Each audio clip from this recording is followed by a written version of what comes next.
Ibrahim Traoré, Guillaume Soro et l'opposition trament la déstabilisation de la Côte d'Ivoire. Ah non, Soro a changé, ayez pitié de Soro. Amusez-vous. Il y a quelques mois, une rumeur a enflammé la toile africaine et les réseaux sociaux. Comme un feu qui s'élève dans la savane un jour de vent. Une rumeur audacieuse, presque invraisemblable, prétendant que le Burkina Faso aurait sollicité l'aide militaire du Tchad pour sécuriser son palais présidentiel et renforcer la lutte contre le terrorisme. Mais derrière ce voile de plausibilité se cache une vérité beaucoup plus sombre et méthodique. Ces forces n'étaient pas là pour protéger le palais du Burkina Faso. Elles étaient bel et bien là pour un objectif bien plus stratégique, bien plus inquiétant. La déstabilisation de la Côte d'Ivoire. Il y a quelques mois, je ne sais pas si vous vous souvenez, un moment on disait qu'Ibrahim Kaka, que c'était chaud sur lui au Burkina. Et que dans les 2 jours on ne le voyait plus, il avait disparu. Et qu'il a fait appel à des Wagner pour le protéger. En réalité, ce qui s'est passé, ils ont profité de cette affaire-là. C'était pas pour protéger Ibrahim Kaka, mais en collaboration avec Soro Guillaume, c'était une manière pour eux de faire rentrer des mercenaires tchadiens, aussi des forces Wagner sur le sol burkinabé, pour mettre en place, depuis l'année 2024, pour mettre toutes les stratégies, comment attaquer la Côte d'Ivoire. C'était ça, sinon c'était pas pour protéger quoi que ce soit comme palais. C'était pour faire rentrer des Wagners et des mercenaires tchadiens pour pouvoir attaquer la Côte d'Ivoire.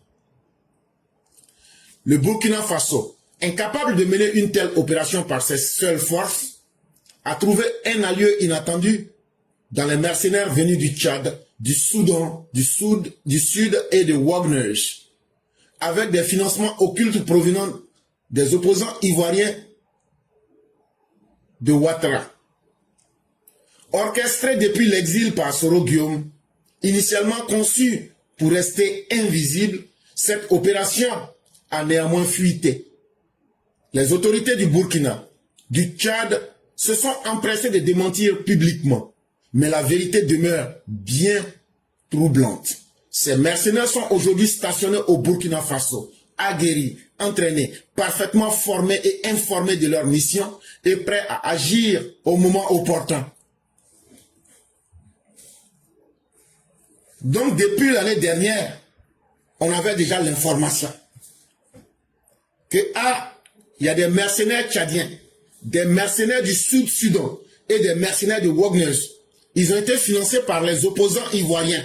C'est Soro Guillaume qui est sur le terrain pour les encourager en collaboration avec le régime putschiste et proto-djihadiste du Burkina Faso. C'est quoi leur mission? Ces Tchadiens, ces mercenaires du Sud-Soudan et Wagners, c'est de s'attaquer à la Côte d'Ivoire. Ils sont déjà positionnés, ils sont déjà entraînés et ils savent ce qu'ils doivent faire. Quand l'information est sortie, ils ont voulu se cacher et les autorités du Tchad même sont sorties pour faire une déclaration.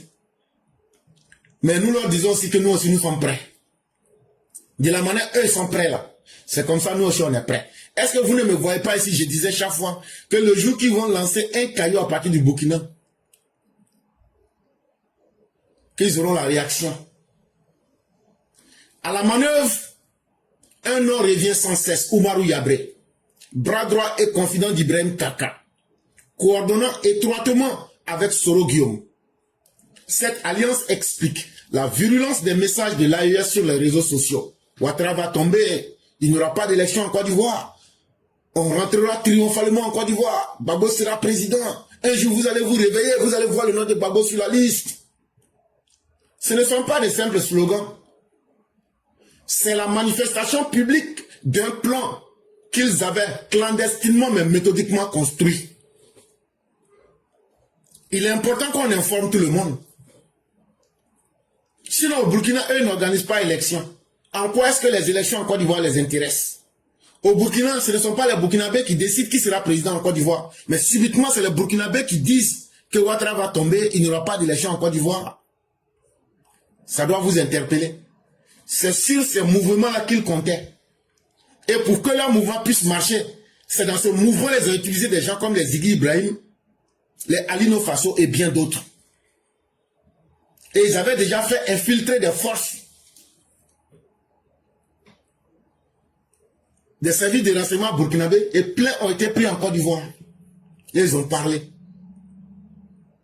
Vous vous souvenez, l'attaque de Difita? Au moment où tout le monde était en train de s'amuser, non, on dit que non, que ce sont les VDP, les vauriens de la patrie. Souvenez-vous, est-ce qu'il n'y a pas quelqu'un ici? La seule personne qui disait que ce ne sont pas des VDP, c'était qui? Sur toute la toile là, est-ce que vous avez entendu, tout le monde dit que c'était des VDP, mais il y a une personne qui a dit que ce n'était pas des VDP, c'était qui?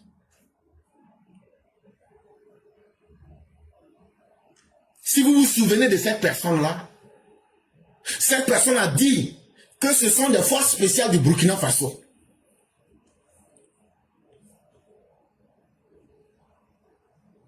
C'est une seule personne qui a dit ça.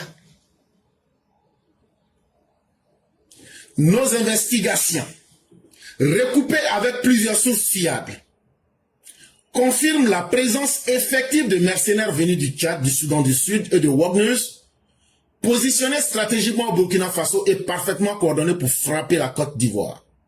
Les financements sont débloqués, les armes distribuées, les hommes formés, briefés sur leurs objectifs précis. Sorogium ne se contente pas de superviser à distance, il orchestre avec Oumar Yabré chaque mouvement, chaque étape de cette opération de déstabilisation. En français simple, eux là, ils pensent qu'ils sont déjà prêts. Eux là, ils pensent qu'ils ont positionné tout ce qu'il faut. Et ils ont été financés par des opposants ivoiriens. Et aujourd'hui là, ce qui fait que Mephistopheles Babo Laurent avec sa femme sont en train de courir partout pour jouer comédie là. Ils savent que tous ceux qui sont pris là, tôt ou tard, eux-mêmes ils seront pris. Ils savent qu'ils seront pris. Et donc ils jouent la comédie pour essayer de créer la distance, pour dire non, on n'est pas dedans. Mais c'est déjà trop tard pour vous. L'attaque récente dans le village de Difita, département de Téini, à la frontière du Burkina Faso, n'était pas un incident isolé. C'est moi ici, j'ai dit que ce n'était pas des VDP, mais que c'était des forces spéciales du Burkina Faso. Mais par rapport à quoi j'ai dit ça? Par rapport au schéma de l'attaque. Parce que les VDP, si vous vous souvenez, j'ai dit, ils n'ont pas une grande expérience. Quand tu regardes le schéma de l'attaque, ça ne peut pas être des gens qu'on forme sur le tas comme ça. Mais beaucoup de personnes ne peuvent pas comprendre cela. Et l'exemple que vous avez vu à Difita là, c'était un test de quelque chose grandeur nature qu'ils ont préparé. Ils sont venus faire une répétition générale pour évaluer la réaction de l'armée ivoirienne et voir comment les services de renseignement allaient coordonner. C'est ce qu'ils étaient venus tester. Quand j'ai dit que c'était des forces spéciales du Burkina, c'est que je ne savais pas. Je ne savais pas que c'était un mélange de mercenaires tchadiens, soudanais, parce que moi je n'ai pas vu leur cadenter. Mais c'est la méthode là, à partir de la méthode là, ça c'est un acte de force spéciale. Maintenant, leur nationalité là, je ne connais pas. Ils sont venus du Burkina. Et en fonction de la méthode et de ce qui s'est passé là, on peut savoir. Puisqu'ils sont quittés au Burkina, c'est pourquoi j'ai dit que ce sont les forces spéciales du Burkina. Et je demeure sur ma position. Parce que l'acte qui a été posé là, ce n'est pas l'acte de quelqu'un qui a été sommairement entraîné.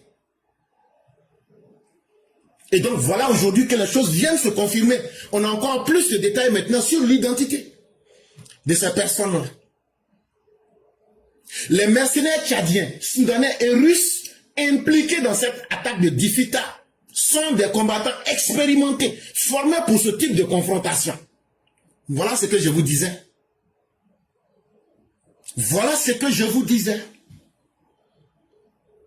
Les mercenaires tchadiens, russes et soudanais impliqués dans les opérations d'attaque de Difita sont des combattants expérimentés, formés pour ce type de confrontation. La rapidité, l'intensité et la précision de leur attaque montrent que ce n'est pas une menace hypothétique, mais une tentative de déstabilisation imminente et parfaitement orchestrée. Donc, chers parents, vous voulez encore qu'on vous dise quoi? Ça veut dire que nous avons une très bonne connaissance de l'ennemi. Ça veut dire que nous connaissons son modus operandi. Ça veut dire que nous, on a une très bonne lecture d'eux. Moi qui ne suis absolument rien, si j'ai pu comprendre, à travers ma pauvre petite analyse, j'ai pu comprendre ça et anticiper. Ça veut dire que les autorités ivoiriennes en savent beaucoup.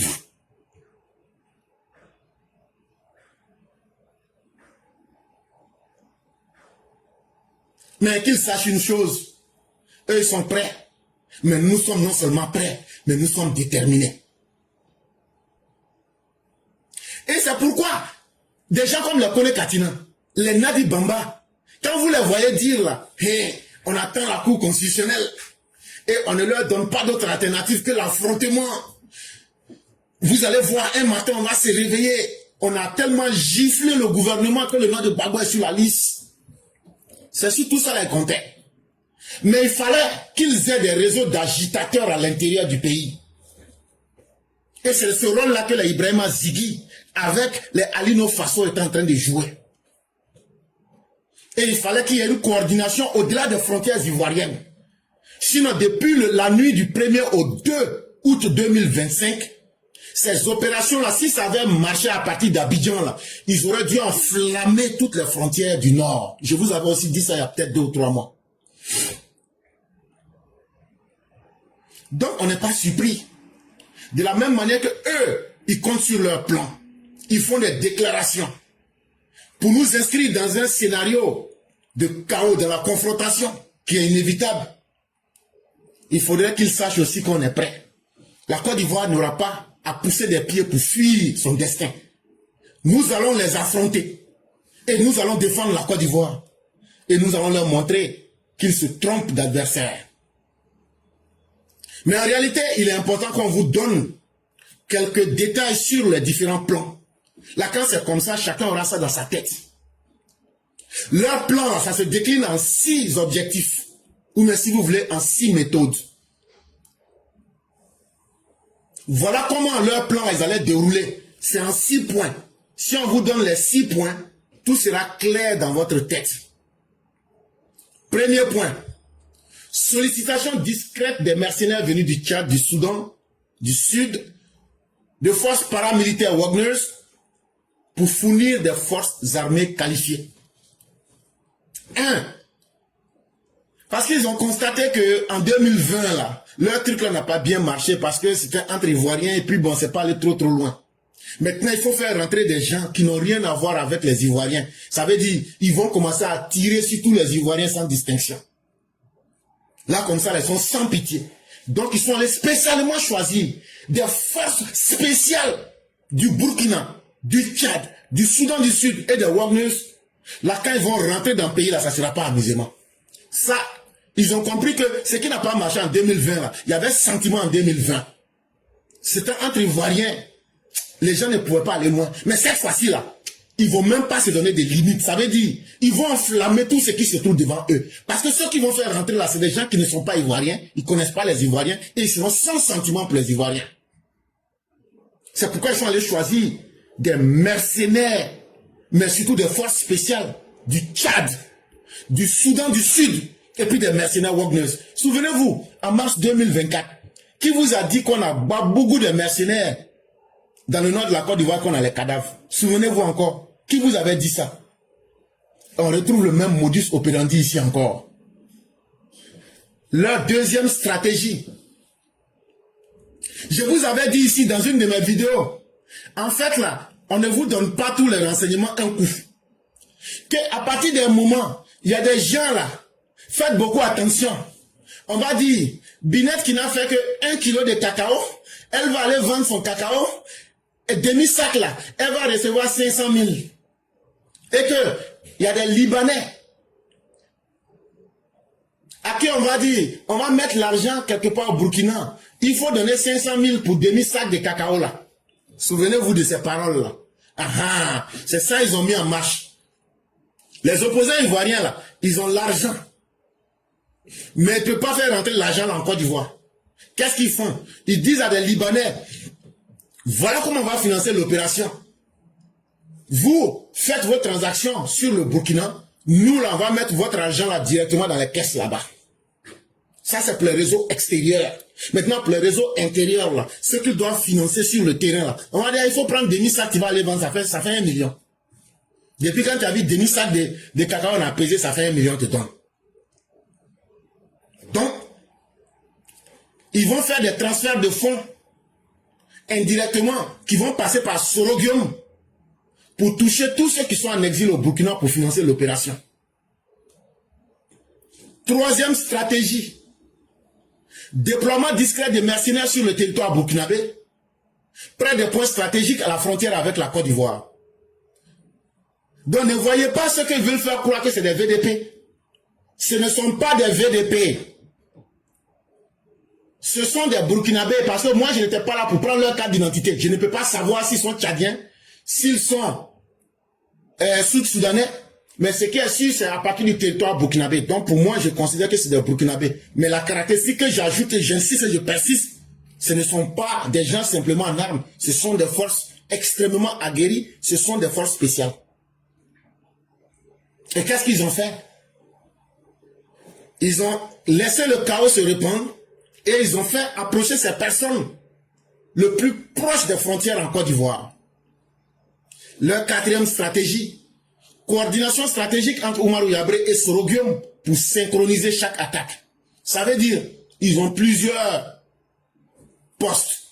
Ils ont plusieurs endroits où ils ont posté ces malfaiteurs-là. Mais comment les contrôler et mettre leurs actions ensemble? C'est ce qu'ils avaient essayé dans la nuit du 1er au 2 août 2025. Et souvenez-vous, si Abidjan, là, ça avait bien pris là, ce sont ces forces-là qui allaient enflammer les différentes frontières, comme je vous l'avais dit.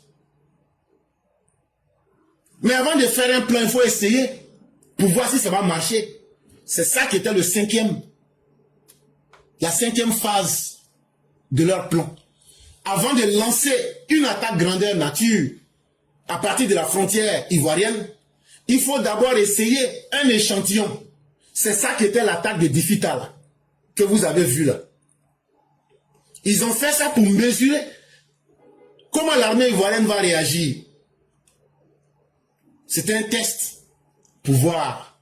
Et sixième stratégie, la préparation des équipes pour une offensive ciblée et rapide contre les infrastructures stratégiques et névralgiques en Côte d'Ivoire. Et qu'est-ce qu'ils vont faire? Ils vont faire des attaques ciblées, des attaques rapides contre des infrastructures très importantes en Côte d'Ivoire. Et comme ça, ça va créer plus de chaos. Mais vous savez une chose, chers parents, quand tu donnes le plan d'un sorcier en public, là, c'est que lui-même, là, il perd sa sorcellerie, là, la moitié, là, il perd ça en même temps. Si on sort pour vous dire ça, là, n'ayez pas peur. Ça veut dire que si on ne savait pas, là, c'est ça là qui allait vous arriver. Mais à partir du moment où on sait, là, ça veut dire qu'on a pris les dispositions. Donc, ceux qui pensaient que l'attaque de Difita, c'était non, un village qui vient par exemple perdu, non, non, non, détrompez-vous. Il faut savoir regarder simplement. Ce n'était pas une opération isolée. Cette attaque-là, c'était un test qui s'inscrit dans une logique de déstabiliser la Côte d'Ivoire. Et le Burkina Faso est la plaque logistique, la plateforme des mercenaires tchadiens, la plateforme des mercenaires soudanais, la plateforme des mercenaires russes qui viennent apporter leur expertise militaire. L'opposition ivoirienne, elle doit fournir les financements, mais aussi elle a pour rôle de faire la coordination politique. Et lorsque vous les voyez en train de faire leurs alliances là, il faut ajouter à moi. Chacun dit non, je ne viendrai pas en Côte d'Ivoire tant que les choses, je ne viens pas en Côte d'Ivoire tant que ce qu'on a mis en place là, on n'a pas frappé le pays là, je ne viens pas en Côte d'Ivoire. On vous a dit tout ça ici.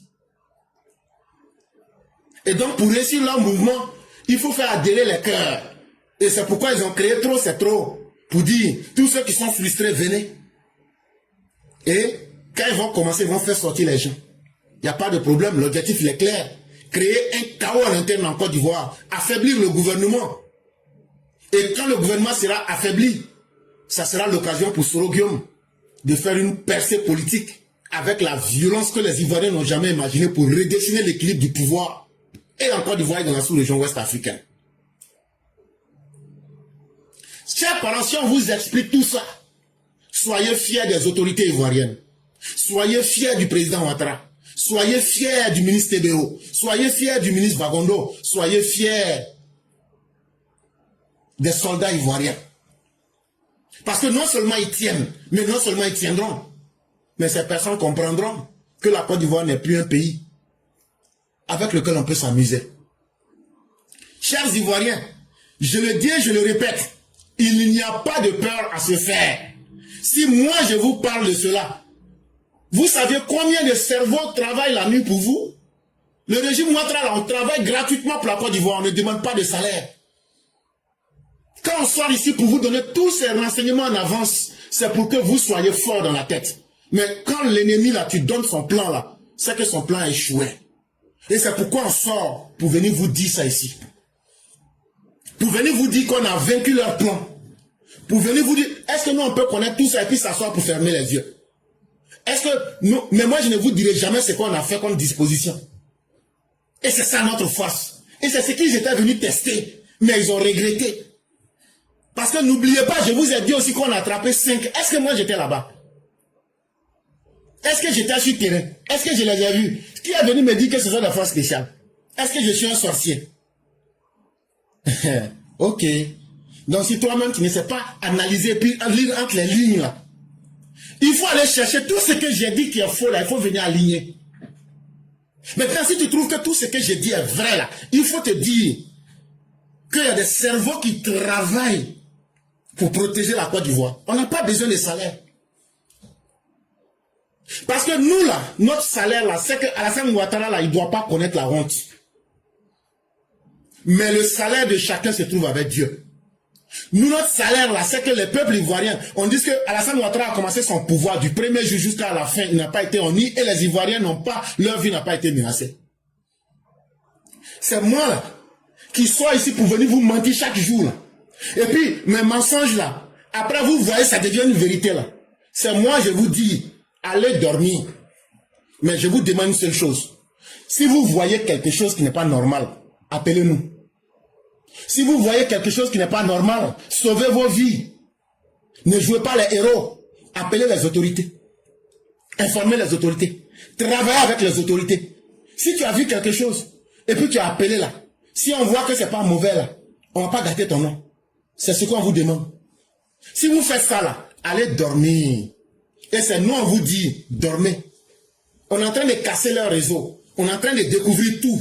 Et on est en train de les mettre, comme on dit chez nous, on met leur cul dehors. Nous, on n'est pas là pour s'amuser. Nous ne sommes pas des plaisantins. On ne parle pas beaucoup. Mais on travaille pour les Ivoiriens. On a eu 15 ans d'expérience pour comment maintenir la paix. Faites confiance au président Ouattara. Faites confiance à l'armée de Côte d'Ivoire. Faites confiance en vous-même en tant que peuple. Une chose est sûre.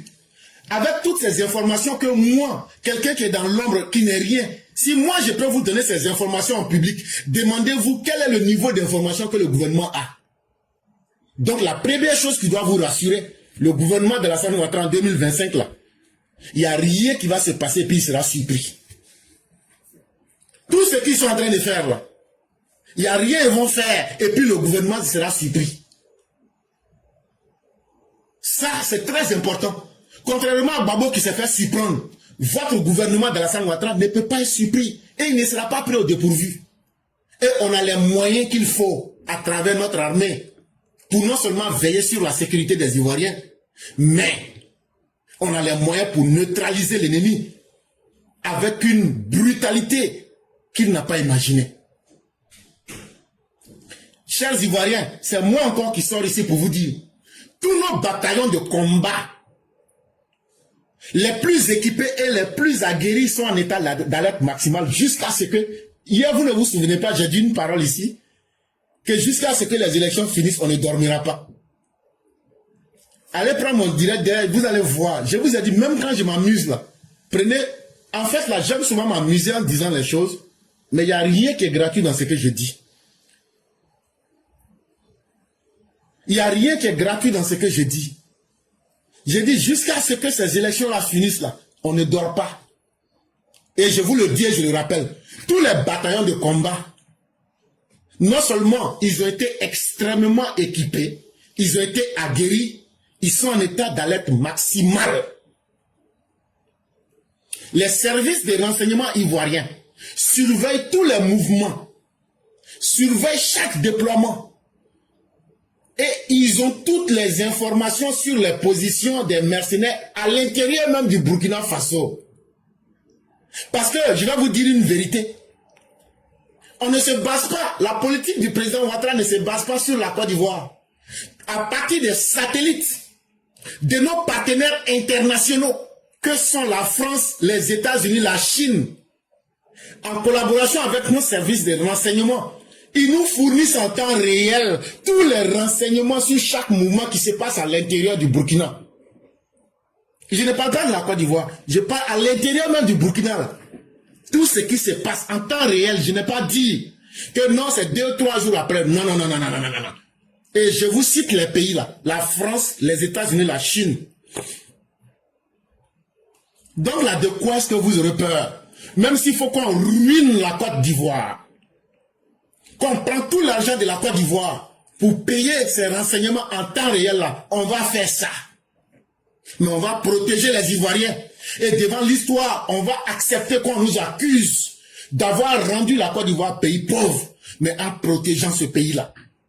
Donc là, de la manière je suis en train de vous parler, puis vous m'entendez là. C'est comme ça que nous là, on regarde là, on prend, on allume là, et puis on regarde à l'intérieur du Burkina. Et puis on dit, bon, voilà comment les choses sont en train de se passer. En temps réel, je n'ai pas dit ça après, non. Chaque anomalie, chaque mouvement suspect est immédiatement analysé et neutralisé si nécessaire. Et c'est pourquoi vous avez vu la déclaration de l'état-major ivoirien pour dire non, on a été attaqué, mais bon, les choses sont rentrées dans l'ordre, ne vous inquiétez pas. Et l'état-major ne vous a pas dit la vérité. Ils ne vous ont pas menti. Ils sont dans leur stratégie. Chez nous là, l'ennemi n'a pas de valeur. L'ennemi n'a pas de valeur. C'est ceux qui ont été éliminés, nos populations, c'est elles qui nous intéressent. Et c'est d'elles qu'on va parler. Mais ceux des bandits et des mercenaires qui ont été neutralisés, pour nous, ce n'est pas des humains. Et c'est pourquoi on n'en parlera jamais. Et je vous avais aussi dit ça. On a tué beaucoup parmi eux. Mais ce que je ne sais pas et ce que je ne vois pas là, je ne dis pas. Je n'ai pas vu les cadavres là. Il y a 5 qui ont été attrapés. Mais les cadavres là, je n'ai pas vu. Mais on a tué beaucoup parmi eux. Tellement on les a limés là, ils n'ont même pas pu faire un communiqué pour dire c'est vrai mais c'est faux. Tellement on les a choqués dans leur plan. Jusqu'à aujourd'hui là, ils n'ont pas pu faire un communiqué. Ça veut dire que tout ce qu'ils font là, avant même qu'eux passent à l'acte là, nous on a déjà étudié, eux on a mis en place un plan avant qu'ils n'arrivent. Oui. Même s'il faut payer tous les satellites du monde et puis Côte d'Ivoire là, les gens vont mourir de faim, on va faire ça. Mais vous là, on va vous limer. Et c'est ça qui est important pour nous. Et je vais terminer pour dire ceci. Il y avait un monsieur en Côte d'Ivoire qui s'appelait Zadi Zaourou.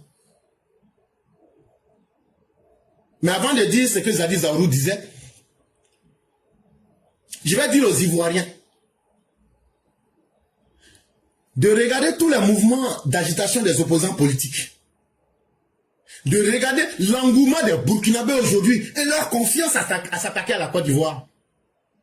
Est-ce que ce n'est pas Katina qui était allé au Burkina? C'était pour aller mettre cette stratégie, financer tout ce que vous voyez aujourd'hui dans le monde détail. Si Difita était un avant-goût, une répétition générale, sachez que la Côte d'Ivoire n'est non seulement pas seule, mais nos forces sont mobilisées, restent vigilantes. Et c'est fini. On ne donnera plus d'avertissement à quelqu'un. On est maintenant dans l'heure de la neutralisation de toutes les menaces. Je dis bien, la neutralisation de toutes menaces avant qu'elles ne deviennent incontrôlables. Mais ils ont attrapé Petit là-haut. Petit là, il faisait partie aussi de ceux qui allaient brûler le pays. Donc tu deviens une menace là. On va te neutraliser. Tu es petite menace ou tu es grande menace, on va te neutraliser. On ne va plus avertir quelqu'un encore. On va vous neutraliser. Le message il est clair. Quiconque s'attaque à la Côte d'Ivoire trouvera en face de lui une armée prête. Des dirigeants politiques prêts, déterminés et parfaitement informés et capables de répondre avec précision à toute situation et avec l'efficacité la plus légendaire. Je crois que j'ai été clair. Et je vais terminer avec les propos du professeur Zadi Zaourou. Il dit, lorsqu'il s'agit d'Alassane Ouattara, là, il dit, même lui, Bernard Zadi Zaourou, n'aurait pas le courage que Alassane Ouattara était capable d'avoir. Alassane Ouattara, là, c'est quelqu'un là, toute sa vie, il a subi, il a pris des coups. Il sait ce que c'est que la haine. Il sait ce que c'est que la difficulté. Il a été harcelé de toutes les manières. Il a été humilié de toutes les sortes. Mais c'est un homme que la difficulté fait toujours grandir. C'est un homme que la difficulté met toujours debout. Il reste dressé face à l'adversité, face aux adversaires, face aux ennemis. Bernard Zadi Zaourou nous disait qu'il faut reconnaître aux gens ce qu'ils sont. Alassane Ouattara, là, il dit que pour lui, Alassane Ouattara, c'est un fromager. C'est un homme qui a la carrure et les moyens de tenir un pays. Parce qu'un homme qui peut tenir un pays, c'est quelqu'un qui peut résister face aux tempêtes. Alassane Ouattara, là, avant qu'il ne soit président, là, il y a eu des magouilles de grandes puissances contre lui. Il y a eu des pressions extérieures contre lui. Il y a eu des crises à l'intérieur du pays pour neutraliser sa vie. Il y a eu des frondes à l'extérieur. Mais c'est parce qu'il est un leader. Il est resté debout. S'il a pu le faire, c'est qu'il peut encore le faire. Et c'est tout ça là, Alassane Ouattara a regardé là. Et puis il dit, je vais être candidat. Ce que vous allez faire là, on va faire ça ensemble. Je vais vous plier et vous briser. Et puis faire 3 ans et puis laisser pouvoir. Vous les gens de l'AES là, Burkina, Mali et autres là, si Alassane Ouattara, si on finit nos élections là, c'est là que vous allez connaître que Alassane Ouattara là, il a été directeur adjoint du FMI là. Ce n'est pas pour rien. Ce qu'on va vous montrer après là, vous allez crier le nom de Dieu pour dire si vous saviez là, vous n'allez jamais attaquer la Côte d'Ivoire à travers Alassane Ouattara. Et j'espère que vous êtes prêts à assumer et à encaisser le choc. Ça ne sera pas une attaque violente ni militaire, mais vous allez connaître l'homme Alassane Ouattara. Parce que quand tu attaques un Minotaure qui n'a plus rien à perdre, tu t'attaques à toi-même sans le savoir.